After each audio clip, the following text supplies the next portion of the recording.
Summer is the season of pop punk, and thankfully some of our go-to pop punk bands are fresh off quality releases that rival their earlier work. If you're still nostalgic for the 2000s, lend your ear to these tunes released within the past few years. You will find them as catchy as those glory days soundtracks, performed by artists who don't seem to age out of their prime. But before we begin, make sure to subscribe to APTV and turn on all notifications so you never miss a video. And check out the link in the description to the Spotify playlist featuring all of the songs on this list.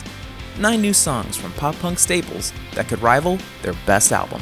Number 9, All Time Low, Some Kind of Disaster. Some Kind of Disaster slowly dips its toes into greatness by taking an intro, 2 verses, and 2 choruses to warm up, but its bridge smacks like something from All Time Low's So Wrong It's Right days. The pace change sets the tone for Wake Up Sunshine, a project that frequently taps into their pop punk roots. Released near the global pandemic's onset, this album was musical dopamine at a time needed most. Some Kind of Disaster is a standout track that rivals the Maryland natives' early work. Number 8, Green Day, Sugar Youth. Green Day's new album, Father of All Motherfuckers, is mellowed to the level of Foster the People.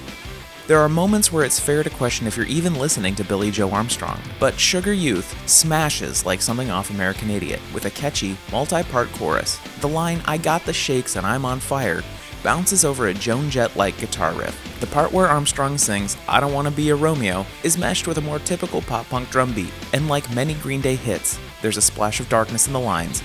"I want to drink all the poison in the water. I want to choke like a dog on its collar." Number 7, New Found Glory, Stay a While. Remember listening to Sticks and Stones for the first time? You get the same high while blasting Stay a While on your smartphone.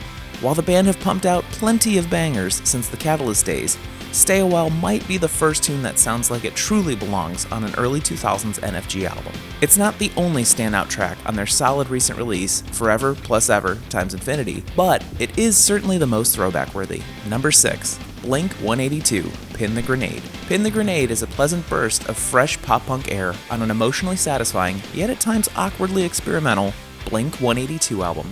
With the help of the popular songwriting duo The Futuristics, the track hits with an ultra-catchy chorus. It gives Travis Barker room to run wild, while allowing Mark Hoppus and Matt Skiba to play to their strengths. It is probably the most punk song on 9, which permitted the newest version of the Blink trio to flex their versatility. But it is sometimes nice to listen to something you know. That is Pin the Grenade. Number 5, Fall Out Boy, Dear Future Self, Hands Up, featuring Wyclef Jean. Who would have thought Fall Out Boy's collaboration with Wyclef Jean would yield such a banger? Truly opposites attract in a song that feels like a return to the band's Infinity on High days. Released in anticipation of the Hella Mega Tour with Green Day and Weezer, Dear Future Self paces like an old-school FOB tune, and is better written than their more current tracks. If there is one complaint, it's that the song lacks the heavy power chords of their first few albums. Number 4, Sum 41, Never There. Hollywood, if you're watching this, please do a biopic on Sum 41 lead singer Derek Whibley. After a failed marriage to megastar Avril Lavigne and years of eviscerating his liver, alcoholism nearly took Whibley's life in 2014.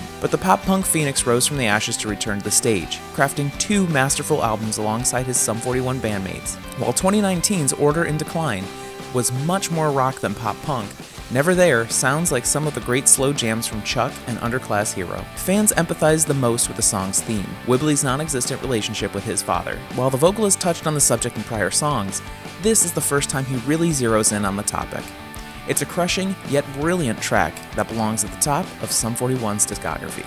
Number 3, Hayley Williams, Simmer. Stylistically, Hayley Williams' solo project sounds nearly nothing like her work with Paramore, but nothing christened by her angelic voice lacks quality. The track Simmer off of her debut solo album, Petals for Armor, maneuvers between eerie and cheery, with Williams effortlessly changing paces and vocal levels like the seasoned veteran she is. Number 2, Jimmy Eat World, Surviving.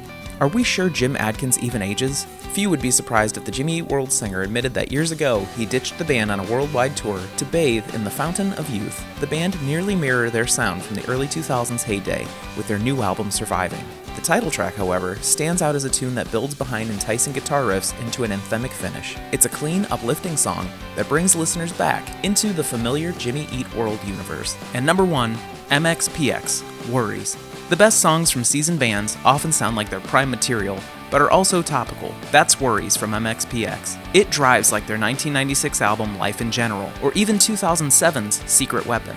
That's on brand for MXPX. Their sound seldom wavers, but Worries is a lyrical adrenaline rush. Without overburdening itself with political specifics, it touches on the heightened anxiety many of us face in the middle of a health pandemic, economic collapse, and a positive social movement met with resistance. Quote, "I know you've got a lot of worries, and you know I've got a lot of worries. Ain't that the truth?" Thanks for watching APTV. Don't forget to subscribe to the channel now to see all of our latest videos and updates.